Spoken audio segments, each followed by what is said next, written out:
ఆది కాండంలో మనకు 2 చెట్లు కనబడతాయి. 2వ అధ్యాయం 9వ వచనంలో 2 చెట్లు కనబడతాయి కదా. మంచి చెడ్డల తెలివినిచ్చు వృక్ష ఫలం ఒకటి, తర్వాత జీవ వృక్షం ఒకటి. ఇవి మనం ఎక్కడి దాకా అంటే ప్రకటన గ్రంథం దాకా చూడాల్సి వస్తుంది. ఓకేనా? ఓకే. ఇప్పుడు 2వ అధ్యాయం 9వ వచనంలో మంచి చెడ్డల తెలివినిచ్చు వృక్ష ఫలము అని నేర్చుకున్నాము.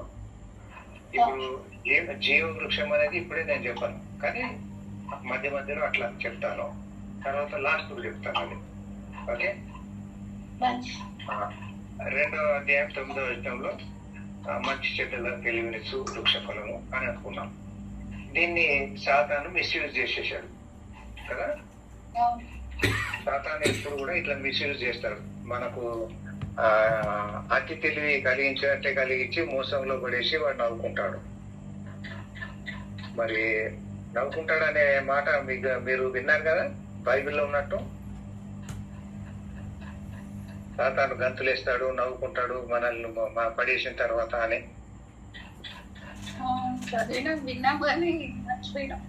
సరే, ఇక కొత్త నిబంధనకు వస్తే అపోస్తల కార్యం 5వ అధ్యాయంలో 30వ వచనంలో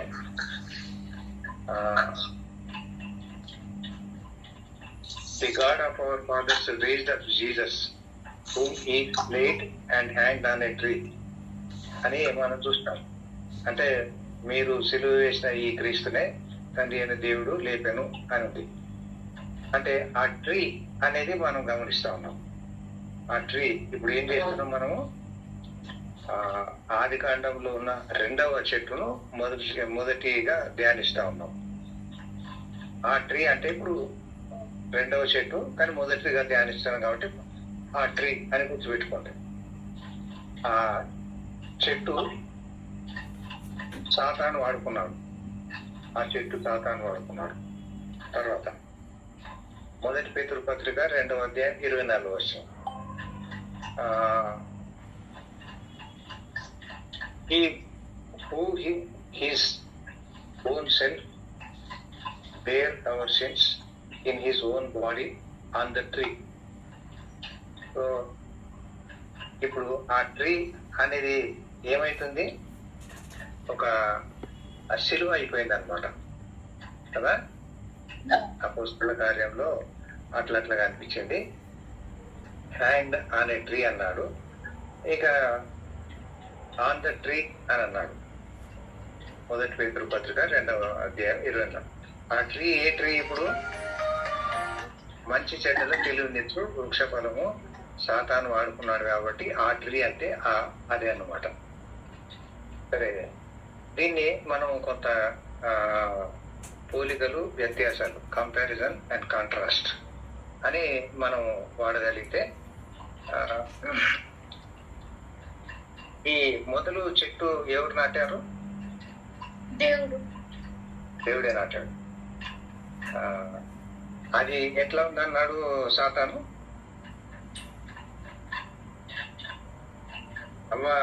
అమ్మకు మోసం చేసి చెప్పినప్పుడు అవ్వ ఏమన్నది? చెట్టు మంచిదిగాను, మళ్ళా ఫలాలు రమ్యంగా తేడానికి బాగున్నాయి. శరీరాశ, నేత్రాశ, జీవబ్రహ్మం అనే వాటిని మనం అక్కడ చూస్తాం 3వ అధ్యాయంలో. ఓకేనా? అదే ఆ చెట్టు అనేది గుర్తు పెట్టుకుంటా ఉంటాడు. ఓకే. తర్వాత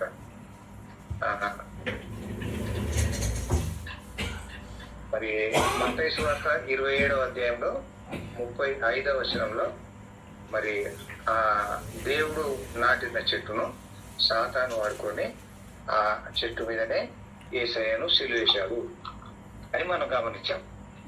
ఓకే. తర్వాత ఇప్పుడు యెషయా గ్రంథంలోనికి వస్తే మరి ఎండిన నేలను లేత మొక్క వలె అని మనం గమనిస్తాం కదా. ఇప్పుడు ఎండిన నేల అని అంటే ఏమైపోయింది? శాపం అన్నమాట. దాని మీద వర్షం కురవలేదు. అటువంటి శాపగ్రస్తమైన నేల, దాంట్లో గచ్చ పొదలు, ముళ్ళ చెట్లు ఉన్నాయి. మరి ఆ ముళ్ళ చెట్లతోనే ముళ్ళ కిరీటం చేసి మీసాయికి పెట్టారు. మరి అది ఆదాముకు శాపంగా దేవుడిచ్చాడు. ఆ శాపగ్రస్తమైన ఆ నేల నుండే మరి కయ్యను పంటను తీసుకొని వచ్చాడు. అది దేవుడు అర్పించాడు. అది తప్పు అని మనకు తెలిసిపోయింది కదా.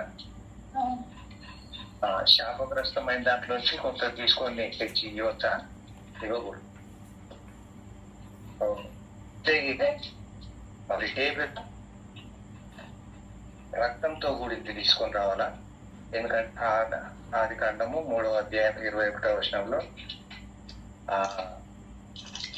చర్మపు చొక్కాయిలు అన్నప్పుడు రక్తం చిందించిన తర్వాతనే ఆ చర్మపు చొక్కాయిలు వచ్చాయి. కాబట్టి ఆ రక్తము అనేది మానవుని పాపానికి రక్షణను తెస్తుంది. కాబట్టి దాన్ని దేవుడు అంగీకరిస్తాడు. కానీ కయ్యను ఏం చేశాడు? ఆపోజిట్ లో వెళ్ళిపోయాడు. కాబట్టి కయ్యను తమ్ముడిని చంపిండు. తర్వాత భ్రష్టుడైపోయాడు. తర్వాత ఇప్పుడు రెండవ వృక్షం వద్దాం. రెండవ వృక్షం అంటే జీవ వృక్షం. ఓకే, జీవ వృక్షం అంటే యేసుక్రీస్తు ప్రభు. జీవ వృక్షం అంటే యేసుక్రీస్తు ప్రభు. మరి జీవ వృక్షమైన యేసుక్రీస్తు ప్రభువు మరి జీవము, నేనే మార్గము, నేనే సత్యము, నేనే జీవము. అట్లా జీవం అనేది కనీసం ఒక 80 సార్లన్నా మనము చదువుతాం బైబిల్లో. జీవము ఆయనే. ఆ వాక్యము శరీరధారి కృపా సత్య సంపూర్ణ మన మధ్య నివసించను. మళ్ళీ అట్లా చదువుతూ పోతే యోహాను సువార్త 1వ అధ్యాయంలో 1వ వచనంలో మరి ఆ వాక్యము జీవము, ఆ జీవము వెలుగు అని చెప్పుకొచ్చాను. అంటే ఇది జీవ వృక్షమైన యేసుక్రీస్తు ప్రభు. ఓకే, ఇది తినుమని యేసయ్య చెబుతా ఉన్నాడు. ఇది తినుమని యేసయ్య చెప్తా ఉన్నాడు. కానీ తినకుండా పక్కతో పట్టిస్తా ఉన్నాడు సాతాను. యేసయ్య యోహాను సువార్త 6వ అధ్యాయం 53, 54 వచనంలో జీవము అని అంటారు. తర్వాత నా శరీరము తిని నా రక్తంను త్రాగండి అని చెప్పుకొచ్చాడు. కానీ సాతాను అక్కడ కూడా పక్కతో పట్టించినట్టుగా మనం చూస్తాం. మరి అంతేగాక ఈ సిలువను అక్కడ దాకా వాడుకొని సిలువను కూడా కనుమరుగు చేశాడు. ఏం చేశాడు? నశించుతున్న వారికి వెరితనం అంటాడు. 1 కొరింథీ 1వ అధ్యాయం 18వ వచనం. మనకైతే దేవుని శక్తి అని అంటాడు. తర్వాత మరి మొదటి ఆదాము శాపంతోనే చనిపోయాడు. ఎక్కడ చనిపోయాడు?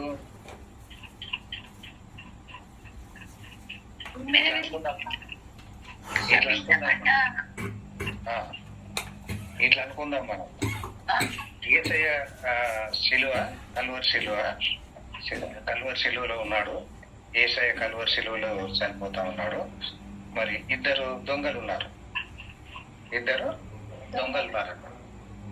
కుడి వైపున ఉన్న దొంగ ఎడం వైపున ఉన్న దొంగతో కలిసి యేసయ్యను నిందించాడు. తర్వాత మరి ఆయనకి ఎట్లా రిపెంటెన్స్ వచ్చిందో, మరి యేసు నీవు నీ రాజ్యంతో వచ్చినప్పుడు నాకు జ్ఞాపకం చేసుకోను అని పలికాడు. ఓకే, తర్వాత మరి యేసయ్య చనిపోయిన చోట ఒక తోట ఉంది అని యోహాను సువార్త 19వ అధ్యాయం 41వ వచనంలో. తర్వాత ఆదాము కూడా మరి చనిపోయాడంటే ఇక్కడ ఉద్దేశం ఏంటంటే ఆ చెట్టు ఫలం తిన్న తర్వాత చనిపోయాడు కదా. చనిపోయాడంటే ఉద్దేశం ఏంటి? దేవునికి దూరం అయిపోయాడు. సో ఇద్దరు ఆదాములు ఉన్నారు, ఇద్దరు దొంగలు ఉన్నారు. ఇద్దరు ఆదాములు ఉన్నారు, ఇద్దరు దొంగలు ఉన్నారు. రెండు చెట్లు ఉన్నాయి. ఓకే, మరి మనం యేసయ్య దగ్గర ఒక ఉపమానం వింటాం, క్షమించబడని పాపి. మరి పెద్ద కుమారుడు, చిన్న కుమారుడు, ఇట్లాంటివన్నీ కూడా యేసయ్య దాదాపు వీటిలోంచే మన ముందు వచ్చాడు. కాబట్టి దీన్ని ఇంగ్లీష్ లో జుక్స్టా పొజిషన్ అంటారు. జుక్స్టా పొజిషన్ అంటే కంపేర్ చేయడానికి, కాంట్రాస్ట్ చేయడానికి ఇది చాలా మంచి గుర్తులుగా మనం గమనిస్తాం, పోలికలు వ్యత్యాసాలు. సరే, వీటిని మనము ప్రేమ, కృప అనే దానికి మనము తీసుకొని రావాలి. దేవుడు ఆదామును ఏదైనా తోటలోంచి పంపించేశాడు అంటే ప్రేమను బట్టి, కృపను బట్టి. మనం గమనించినాం కదా ఇంతకుముందు, అదనమాట. సో దీన్ని సబ్స్టెన్స్ గా మనం గమనించగలిగితే place of curse, place of rest, place of communion, principle of action of the daily life of believer. ఈ 4 సందర్భాలకు ఈ యొక్క 2 చెట్లను, ఈ యొక్క సంగతులను మనం పోల్చి చూసి దీంట్లోంచి నేర్చుకోవాల్సిన పాఠాలు. ఓకే, ఎక్కడైతే ఆయన మనకు రెస్ట్, విశ్రాంతి ఇద్దామనుకున్నాడు, బైబిల్ అంతలో మరి ఈ శాపము, విశ్రాంతి అనేది అట్లా కాన్కరెంట్ గా ఆది కాండం నుండి ప్రకటన గ్రంథం వరకు రన్ అవుతా ఉంటాయి. కర్స్ అనేది 3వ అధ్యాయంలో సాతానును బట్టి వచ్చింది. కానీ దేవుడు మనకు విశ్రాంతిని ఇద్దాం అనుకున్నాడు. నా విశ్రాంతిలో మీరు ప్రవేశింపరు అని దేవుడు కోపంతో వాళ్ళను అంటాడు. చివరికి యేసయ్య ఏమంటున్నాడు? మత్తయి సువార్త 11వ అధ్యాయం 28వ వచనంలో, ప్రయాసపడి భారం మోసుకొంచున్న సమస్తమైన వాళ్ళారా నా యొద్దకు రండి, నేను మీకు విశ్రాంతిని ఇస్తాను అని అన్నాడు. ఫైనల్ గా ప్లేస్ ఆఫ్ కమ్యూనియన్ అంటే బల్ల దగ్గర. మరి బల్లలో పాలు పంపులు పొందడం అనేది ప్లేస్ ఆఫ్ కమ్యూనియన్. మనం అనుకుంటాం కదా, హోలీ కమ్యూనియన్ అనుకుంటాం కదా. హోలీ కమ్యూనియన్ అంటే ఏంటి?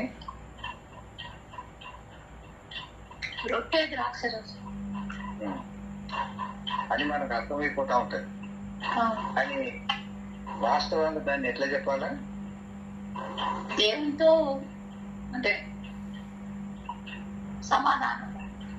Very good. యోహాను పత్రికలో ఏమంటాడు?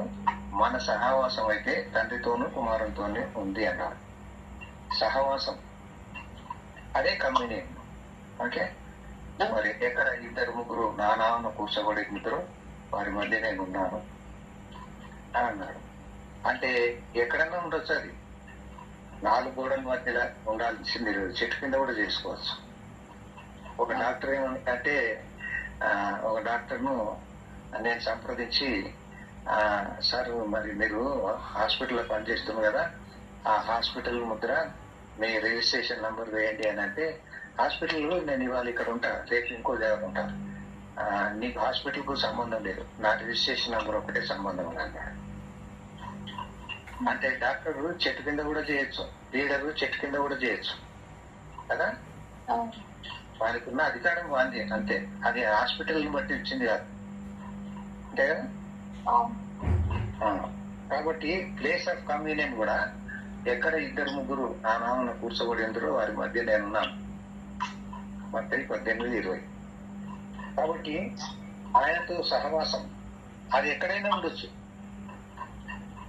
ఒక్కరితో ఉండొచ్చు, ఇద్దరితో ఉండొచ్చు, ముగ్గురితో ఉండొచ్చు, ఎక్కువ మందితో కూడా ఉండొచ్చు.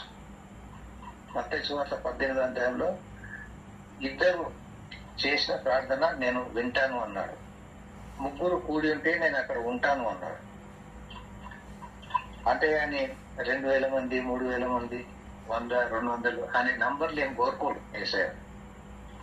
కాబట్టి ఆయన కమ్యూనియన్ 24/7.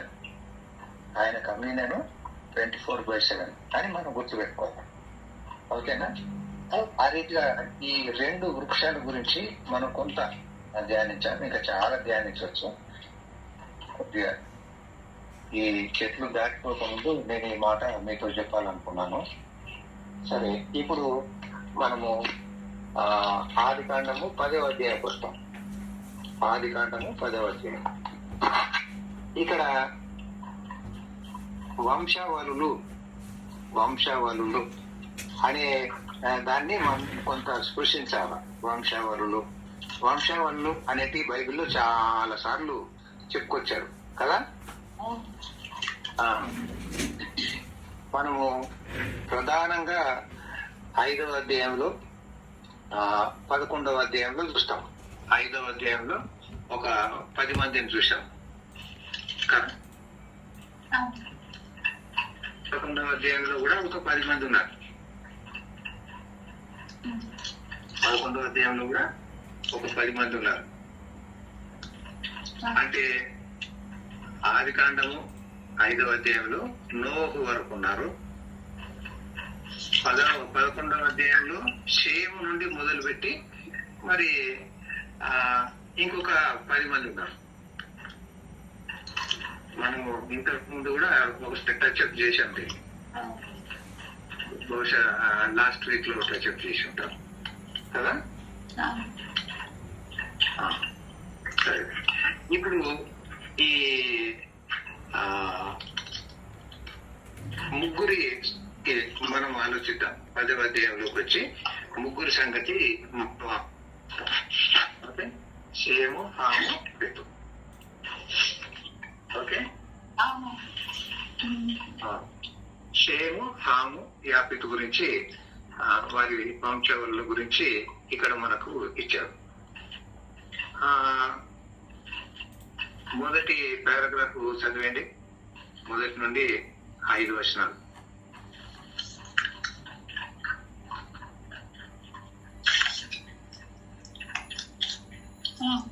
ఇది నోవాహు కుమారుడము షేము, హాము, యాపెతును వారి వంశావళి.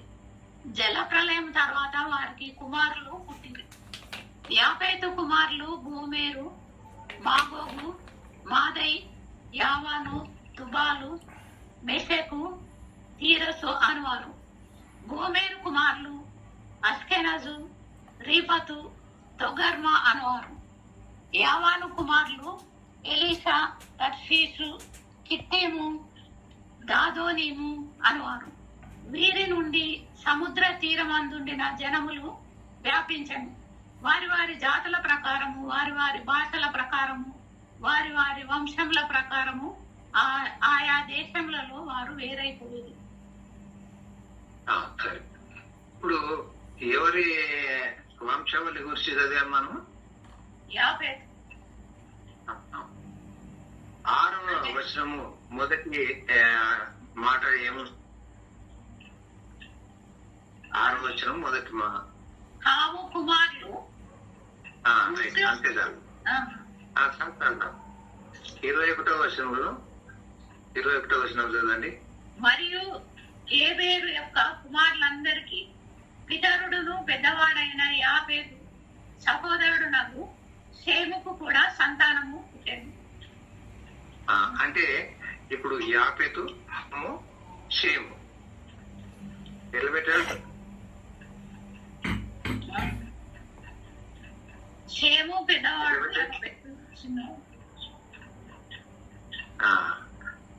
అని మనం అనుకుంటా ఉంటాం. ఎందుకంటే అంతకుముందు షేము హాము యాపిత ఉంది కాబట్టి అని అనుకుంటా ఉంటాం మనం. కానీ అది అట్లా కాదు. యాపెతు హాము షేము అన్నమాట. ఓకే, ఇప్పుడు పెద్దవాడు ఎవరు?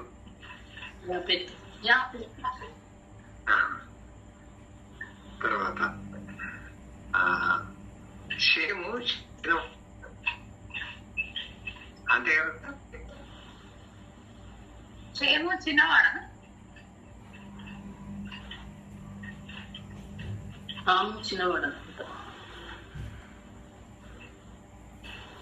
చిన్నవాడు నేను చెప్తాను. లాస్ట్ అనుకోండి. యాపెతు పెద్దోడు, షేము నెక్స్ట్ వాడు, హాము నంబర్ 3. ఓకేనా? అట్లా గుర్తు పెట్టుకోండి. మనం అనుకున్నవి అక్కడక్కడ మనం అనుకున్నాయి కాక ఇక్కడ రాసిన క్రమం ప్రకారము యాపెతు నంబర్ 1.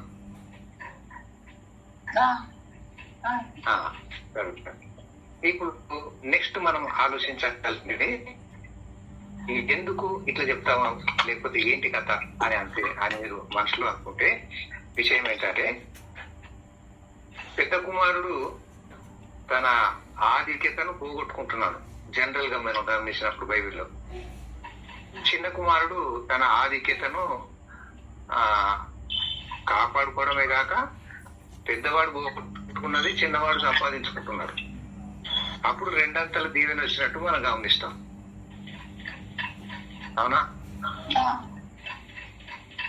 ఏమైనా అనుమానం ఉందా? ఇప్పుడు ఫర్ ఎగ్జాంపుల్ ఏషావు యాకోబు అట్లా అయిందా కాలేదా? తర్వాత కయీను హేబేలు అట్లా అయిందా కాలేదా? రూబేను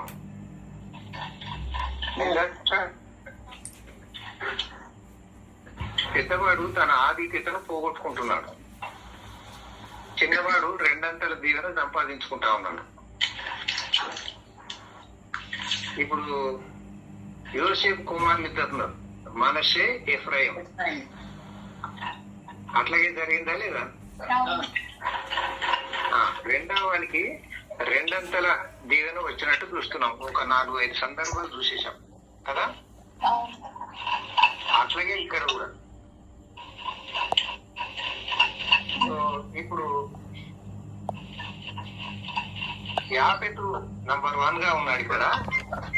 మరి షేము నంబర్ 2 గా అయిపోయాడు. ఎందుకు? ఇప్పుడు నంబర్ 2 గా ఉన్న షేము వంశావళి నుంచి అబ్రహాం వచ్చాడు, అంతే కదా. అది ఇక్కడ 11వ అధ్యాయంలో మనం గమనిస్తాం.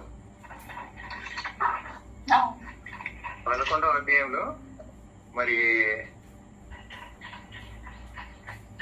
అబ్రహాం వచ్చాడు కదా.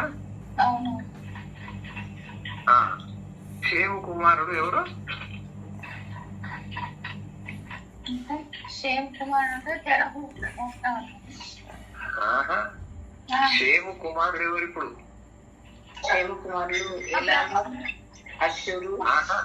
ఆత్మాను గుర్తిస్తూ మనము మన క్రమం కొంచెం లాంగ్ జంప్ లాగా చేయాల.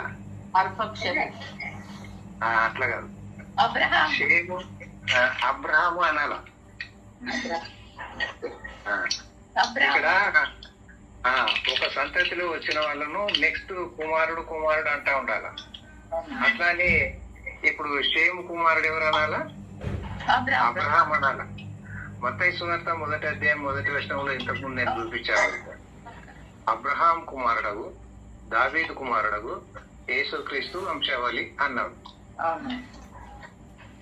అంటే అబ్రహాంకు దేవుడు వాగ్దానం చేశాడు, ఆ వాగ్దానాల్ని దావీదులో నెరవేర్చాడు.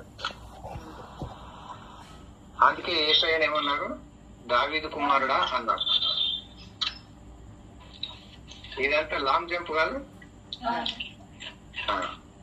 ఇంకా ఏం చెప్పాలంటే ఇప్పుడు ఈ లాంగ్ జంప్ ను బట్టి మనం ఏం అర్థం చేసుకోవాలంటే ఇతడును అబ్రహాం కుమారుడే అన్నారు లూకా సువార్త 19వ అధ్యాయంలో. ఎఫ్రాయిము గురించి ఏమన్నాడు? ఇతడును అబ్రహాం కుమారుడే అన్నాడు. అంటే ఆయన యూదుడు, అబ్రహాం కుమారుడు అన్నాడు. మనల్ని కూడా దేవుడు అన్నాడు అబ్రహాం సంతానము అన్నాడు. వాళ్ళంతా అక్షరానుసారమైన సంతానము, మనం ఆత్మానుసారమైన సంతానం. అబ్రహాంకు 2 ఆధిక్యతలు ఉన్నాయి, ఒకటి శరీరానుసారమైంది, ఒకటి ఆత్మానుసారమైంది కదా. అందుకని ఇప్పుడు అబ్రహాం కుమారుడా అని యేసయ్యను కూడా అన్నారు. అబ్రహాం కుమారుడవు దావీదు కుమారుడైన యేసుక్రీస్తు ప్రభు అని అన్నారు. అదన్నమాట. సరే, ఇప్పుడు ఈ ముగ్గురిని మనము మనం ఇంట్లో చదువుకోవచ్చు హోంవర్క్ లాగా. ఈ ముగ్గురి వంశావళులు ఇక్కడ కనబడతా ఉన్నాయి. నేను ఇంతకుముందు ఒక మాట చెప్పాను మీకు. షేము కుమారుడైన షేము దేవుడు స్తుతింపబడుగాక అన్నాడు. అంటే షేము లోంచి అబ్రహాం వస్తాడు అనేది అక్కడ నేర్చుకోవాలి మనం. తర్వాత యెషయా గ్రంథంలో మరి యాపెతును గురించి మనం గమనిస్తాం. ఇక్కడ 9వ అధ్యాయం 17వ వచనం చదువు.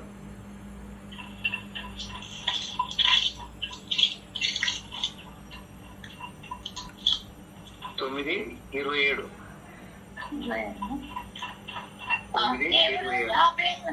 దేవుడు యాపేతును విశాలపరచు, అతడు షేము గుడారములలో నివసించు, అతనికి కనాను దాసురాలను అని.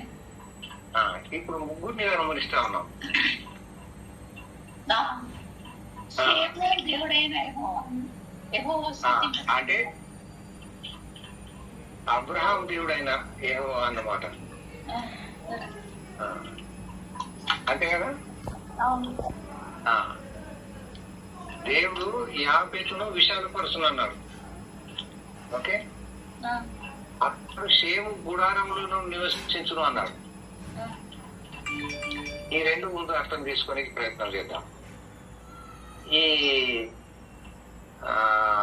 యెషయా గ్రంథంలో నేను ఇంతకుముందు చూపించాను కదా, గుడార పుత్రాలు గుడారము అని చూపించాను. గుర్తొచ్చింది ఏమన్నా?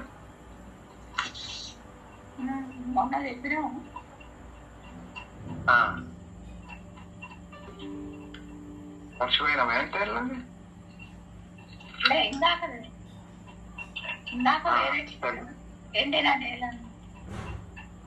అది కూడా చెప్పినా, ఇది కూడా చెప్పినా లాస్ట్ వీక్.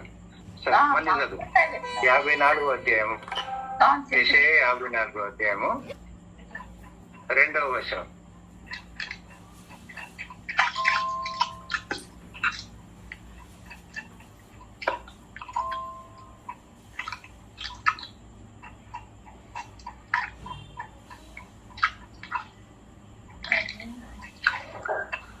నీ గుడారపు స్థలమును విశాలపరచును, నీ నివాస స్థలములు తెరలు నిరాటంకంగా సాగనిమ్ము, నీ త్రాళ్లను పొడుగు చేయుము, నీ మేకులను దిగగొట్టుము.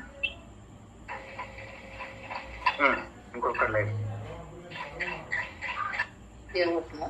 కుడి వైపునకును ఎడమ వైపునకును నీవు వ్యాపించదవు. నీ సంతానము అన్ని జనుల దేశం స్వాధీనపరచుకును. పాడైన పట్టణం. ఇప్పుడు అతడు షేము గుడారములలో నివసించును అన్నాడు కదా. షేము గుడారంలో ఎవరట?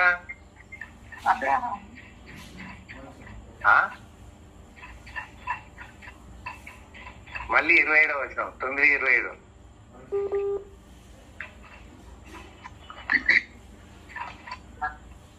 27 దేవుడు యాపేతును విశాలపరచును.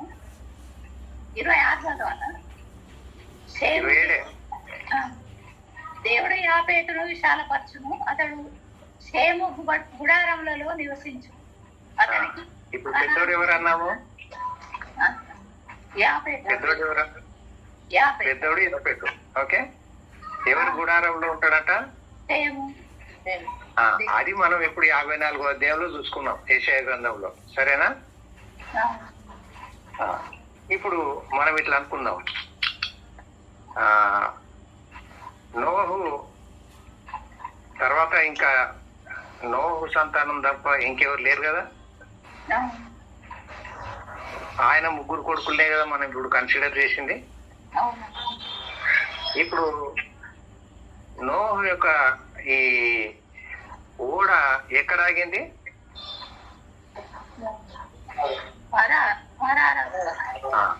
హరారతు పర్వతం మీద ఆగింది.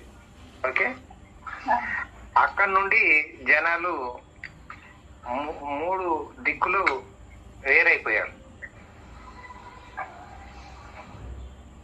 షేము, హాము, యాపెతు 3 సైడ్స్ వెళ్ళిపోయారు అనుకుందాం. అట్లా ఏమన్నా అర్థమవుతుందా? ఇప్పుడు హైదరాబాద్ తీసుకోండి, ఒక ఎగ్జాంపుల్ చెప్తాను. ఎవరో ఇబ్బంది పెడతా ఉన్నారు. సరే, హైదరాబాద్ లో ఇప్పుడు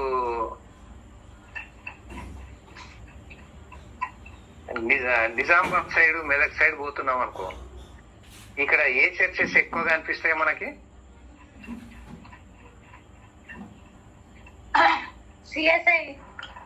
వెరీ గుడ్, బాగా చెప్పారు. ఆపోజిట్ పోయినాం అనుకో, ఎవరు కనబడతారు?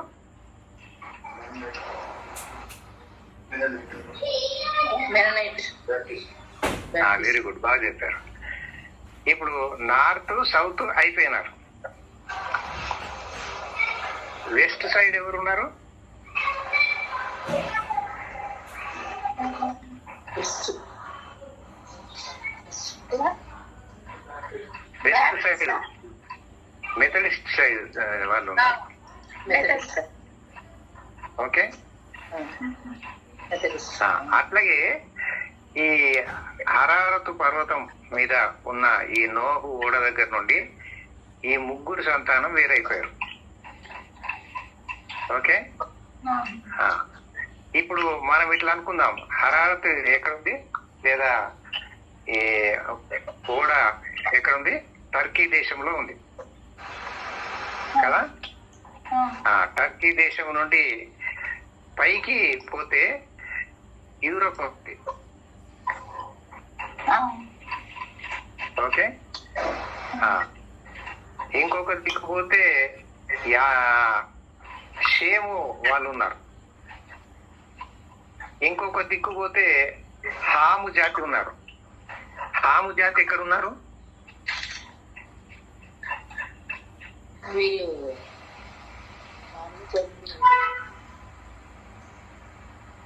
హాము సంతానం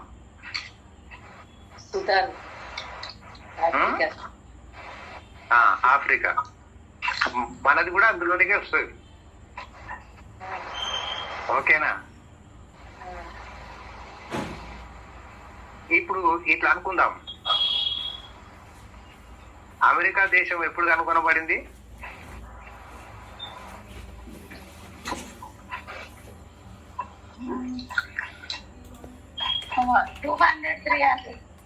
Yes, 300 years back. అంతకుముందు అక్కడ ఏం లేదు కదా? ఏం లేదు. లేదు అని అనుకుందాం.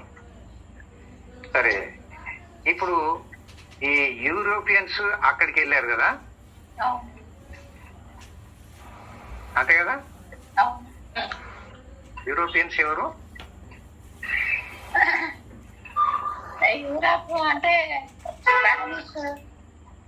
Spanish, England, Ireland.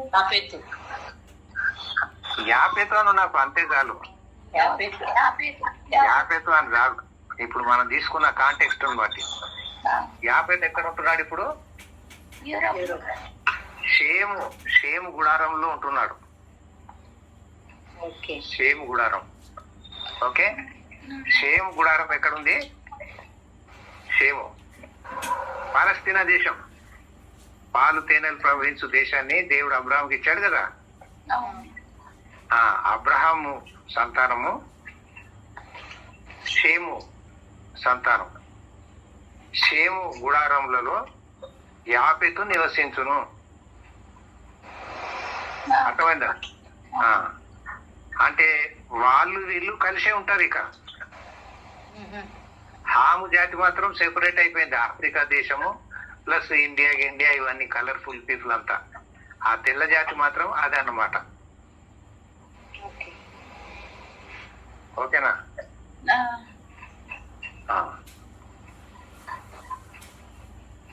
ఇంతవరకు అర్థమైందా? అర్థమైంది, చేసుకుంటున్నాను. Right, very good. సరే, ఇంకొక మాట చెప్పి మనం ముందుకు పోగలిగితే పోతాం. కనాను అతనికి దాసుడగును. కనానుకు ఎందుకు ఆ గతి పట్టింది? అదే వాళ్ళ తండ్రి 22వ వచనం చదువు. 9:22.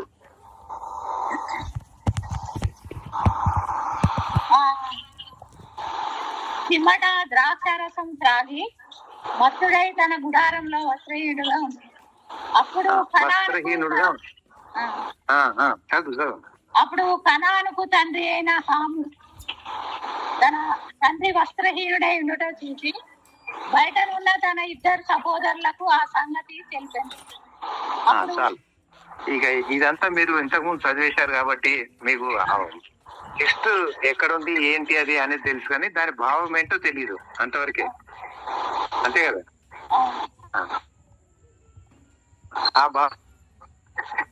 ఇప్పుడు ఆదాము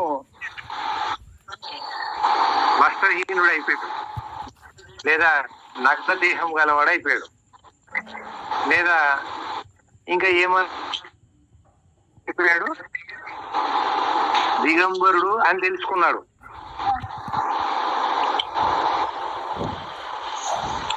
అమ్మాయి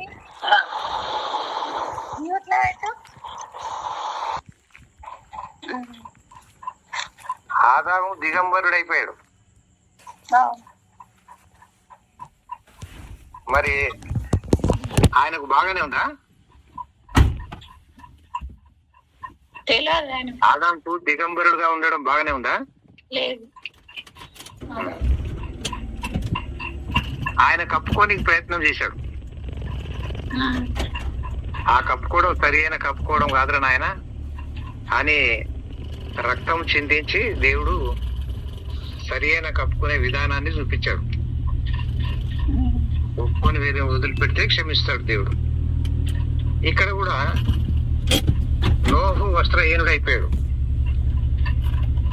మరి ఆ సందర్భాన్ని చూసి మరి కనాను లేదా హాము చేసిన లెక్క బాగలేదు కదా.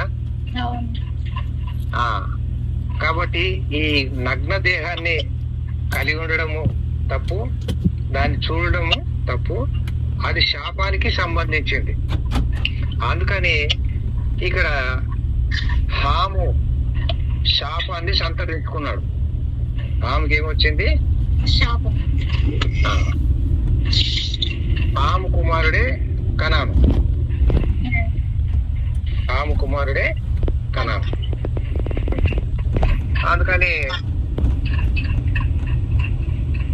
అతడు షేము గుడారములలో నివసించును, అతనికి కనాను దాసుడగును. చూసావా? సో యాపెతుకు దేవుడు మంచి ఆధిక్యత ఇచ్చాడు. అంటే బహుశా నేనేమనుకుంటానంటే యాపెతు షేమును పట్టుకొని వచ్చాడు. అరే నాయన ఇట్లా అయిపోయాడురా, మరి మనం వస్త్రం కప్పుదాము రా అని పట్టుకొని వచ్చి ఉంటాడు. అంటే లీడింగ్ ఎవరు చేశారు? యాపెతు చేశాడు. ఆయన ఫాలో అయింది ఎవరు? షేము. మరి హాములాగా వాళ్ళు బిహేవ్ చేయలేదు. హాములాగా వాళ్ళు బిహేవ్ చేయలేదు. ఇది చాలా గొప్ప సంగతి కదా. ఇప్పుడు 12 గోత్రాల వారు ఉన్నారు కదా. 12 గోత్రాల వారిలో పెద్ద కుమారుడైన రూబేను జ్యేష్ఠత్వం పోగొట్టుకున్నాడు. అవునా? ఎందుకు పోగొట్టుకున్నాడు?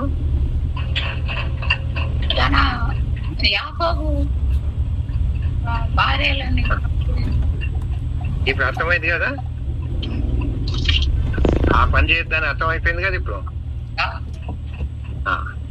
దేవుడు ఆయన జ్యేష్ఠత్వాన్ని పీకేశాడు.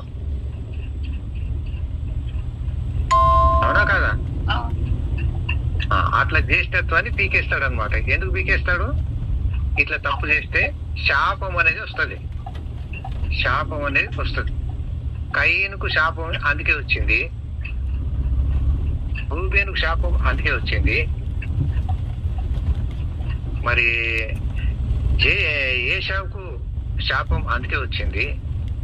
శాపం వస్తా ఉంది కదా, ఎందుకు వస్తుంది అని కనిపెట్టాలా, ఎవరెవరికి వచ్చింది అని కనిపెట్టాలా, దాన్ని అనలైజ్ చేయాల. Okay, compare and contrast. Compare and contrast. సరే, ఇప్పుడు నెక్స్ట్ రూబేనుకు జ్యేష్ఠత్వం పోయింది కదా. జ్యేష్ఠత్వం ఎవరికి రావాలి ఇప్పుడు?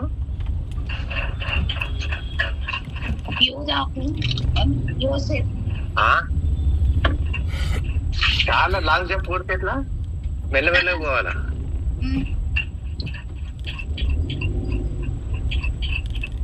రూబేందుకు పోయిందంటే నెక్స్ట్ ఎవరికి రావాలా లెక్క ప్రకారం?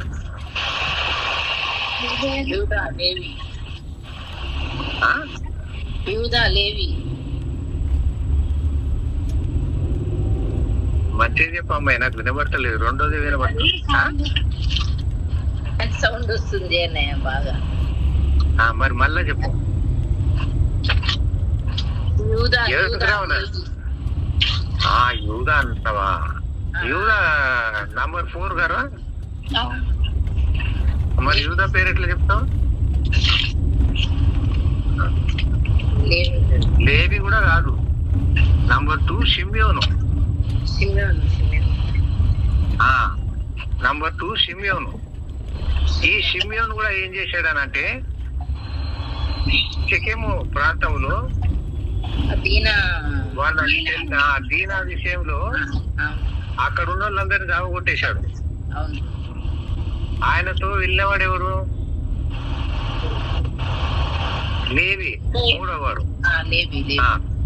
ఇక్కడ సందర్భం ఏంటంటే, రెండవ వాడు షిమ్యోను, మూడవ వాడు లేవి. వీళ్ళిద్దరు లేయా కుమారులు. జ్యేష్ఠత్వం పోగొట్టుకున్నారు. అట్లా పోవడం తప్పు కదా, అట్లా చంపేయడం తప్పు అని యాకోబు అన్నాడు కదా. అదనమాట. కాబట్టి నెక్స్ట్ జ్యేష్ఠత్వము ఇప్పుడు చెప్పండి. యూదా 4వ వాడు కాబట్టి యూదాకు రావాల. కానీ యూదా కూడా తప్పు చేశాడు కదా. అందుకని జ్యేష్ఠత్వం కొంచెం ఇచ్చాడు దేవుడు. ఎట్లయింది కొంచెం అని అంటే, రాజదండము ఆయన గోత్రంలోంచి వచ్చింది. అదే కదా యాకోబు పెట్టిన దీవెనలు 49వ అధ్యాయం. మళ్ళీ దేవుడు ఏం చేశాడు? జ్యేష్ఠత్వం గుర్తు చేసుకున్నాడు. యోసేపును గుర్తు చేసుకున్నాడు. ఎందుకు యోసేపును గుర్తు చేసుకున్నాడు అంటే, ప్రేమించబడిన భార్య కుమారుడు. ప్రేమించబడిన భార్య కుమారుడు. వాస్తవంగా అట్లా చేయకూడదని ధర్మశాస్త్రంలో మోసే రాసిచ్చాడు. కానీ ఇక్కడ ఏం చేశాడు అని అంటే, వాళ్ళు పోగొట్టుకున్నారు కదా. వాళ్ళు మొదటి భార్య కుమారులు పోగొట్టుకున్నారు దాన్ని. అందుకని రెండవ భార్య కుమారుడైన యోసేపుకు దేవుడిచ్చాడు. యోసేపుకు రెండంతల భాగం ఎట్లా ఇచ్చాడు అని అంటే, మనషే ఎఫ్రాయిం ఇద్దరు కుమారులు. యోసేపు గోత్రం అనేది స్టార్టింగ్ లో అట్లా కనబడుతుంది, కనబడినట్టు వెళ్ళిపోతుంది. కానీ మనషే ఎఫ్రాయిం గోత్రాలు వస్తాయి. అంటే ఒక్కనికి రావాల్సిన దీవెన ఇద్దరికి ఇచ్చాడు. వాళ్ళు యాకోబు కుమారులు కాదు కదా, ఆయన ఇచ్చాడు. ఎందుకు ఇచ్చాడో తెలుసా? ఎట్లా ఇచ్చాడో తెలుసా? యాకోబు అంటున్నాడు, ఈ ఇద్దరు కుమారులు నా కుమారులే అన్నాడు. అంటే జ్యేష్ఠత్వం వాళ్ళకి ఇచ్చేశాడు అనమాట. అందులో జ్యేష్ఠునిగా ఎవరిని చేశాడు? మళ్ళా పెద్దోడు పోగొట్టుకున్నాడు, మనషే పోగొట్టుకున్నాడు, ఎఫ్రాయిం సంపాదించుకున్నాడు. ఇందాక నేను చెప్పాను కదా. సో ఈ థియరీ మనం ఈ 5-6 సందర్భాల్లో గుర్తుపెట్టుకొని ఎప్పటికీ మనము అది పర్మనెంట్ గా మర్చిపోకుండా పెట్టుకోవాలి. దేవుని క్రమం ఎట్లా ఉంటది అని చెప్పడానికి ఇది దేవుని క్రమం. ఓకేనా? మన ప్రసంగాల్లో, మన ధ్యానంలో ఇవి బాగా మనము ఇముడ్చుకొని ఉంటే మన ప్రసంగాలకు విలువ బాగా పెరుగుతుంది. అంతేగాని అదేదో కొవ్వును సమర్పించండి, రక్తమును మర్చిపోయి ఇట్లాంటి ప్రసంగాలు చేస్తే మరి అది దేవునికి మహిమకరంగా ఉండదు. అది గుర్తుపెట్టుకోండి. ఓకేనా? సరే, ఇప్పుడు మళ్ళీ మనము నెక్స్ట్ దానికి వెళ్ళిపోదాం. నేను మళ్ళీ ఇవన్నీ ఏం చదవను. ఇప్పుడు 11వ అధ్యాయానికి వచ్చేద్దాం. 11వ అధ్యాయానికి వచ్చిన తర్వాత నేను 11వ అధ్యాయంలో ఏం ఎక్కువ చెప్పను, కానీ ఒక 2 మాటలు చూపించి నేను ముగించేస్తాను. మొదటి వచనం, భూమి అందంతటా ఒక భాషయు ఒక పలుకును ఉండేది. ఒక భాష ఒక పలుకు. ఇప్పుడున్నాయి అట్లా? లేవు. అప్పుడైతే ఉన్నాయి. అంటే ఇన్ని జనరేషన్స్ దాటిపోయినాయి, కానీ ఒకటే భాష ఉంది, ఒకటే పలుకు ఉంది.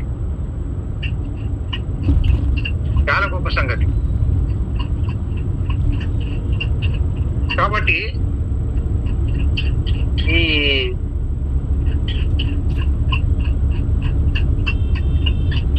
బాబేలు గోపురం, ఇది ఏంటిది? బాబేలు గోపురం. ఇది ఎక్కడ ఉండి ఉంటది?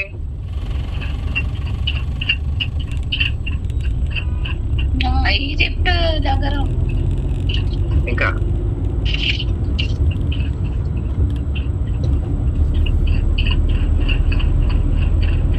అంటే ఎర్ర సముద్రము దాటక ముందే. సరే, బాబేలు బబులోను దరిదాపు ఒక దగ్గరనే. అవునా? బబులోన్ అంటే ఇరాను, ఇరాకు. మొత్తానికి మనం గమనిస్తే బైబిల్ ప్లేసెస్ అనేటి ఐగుప్తు, బబులోను, బాబేలు, మరి యెరూషలేము, మరి ఇరాన్, ఇరాక్, ఈ ప్రాంతాల్లోనే అప్పటి కాలంలో జరిగిపోయినాయి. ఈ యొక్క అదే పట్టణం అశ్షూరు దేశం. అది కూడా ఒక రకంగా బబులోను ఆధ్వర్యంలోనే నడిచింది. సరే, అది అట్లా ఉండగా 2వ సందర్భంలో 11వ అధ్యాయంలో 2వ పారాగ్రాఫ్ లో మీరు నెక్స్ట్ క్లాస్ కు వచ్చినప్పుడు ఇవన్నీ చదువుకోవాలి. 11వ అధ్యాయం చివరి వరకు చదివితే అప్పటికి అబ్రహాము వచ్చేస్తాడు. సరేనా? అంటే 10వ వచనం నుండి 32వ వచనం వరకు, 10వ వచనం నుండి 32, అంటే అది మొత్తం. అక్కడ అబ్రహామును మనము ప్రధానంగా గమనించాలి. మధ్యలో కొంతమంది వస్తారు, కానీ వాళ్ళు అట్లా వస్తారు అంతవరకే. కానీ దేవుని చిత్తంలో అది హిస్టరీ కింద లెక్క, అంతేగాని దేవుడు వాళ్ళను ఆధిక్యత ఇచ్చి అక్కడికి నడిపించాడు అనేది ఏం లేదు. అది హిస్టరీ, అది చరిత్ర. ఓకే, కాబట్టి ఇది ఈరోజు మన ధ్యానం. మరి దీన్ని ఎడిటింగ్ చేసి మళ్ళీ దాంట్లో పెట్టండి. ఇవన్నీ కలిసి మనం ఒక వాట్సాప్ లో పెడితే గ్రూప్ లో కానీ మనకు ఇతరులకు కానీ ఉపయోగపడేటట్టు చేయండి. ఏమైనా డౌట్స్ ఉంటే అడగొచ్చు, లేకపోతే క్లోజ్ ప్రేయర్ పాయింట్స్.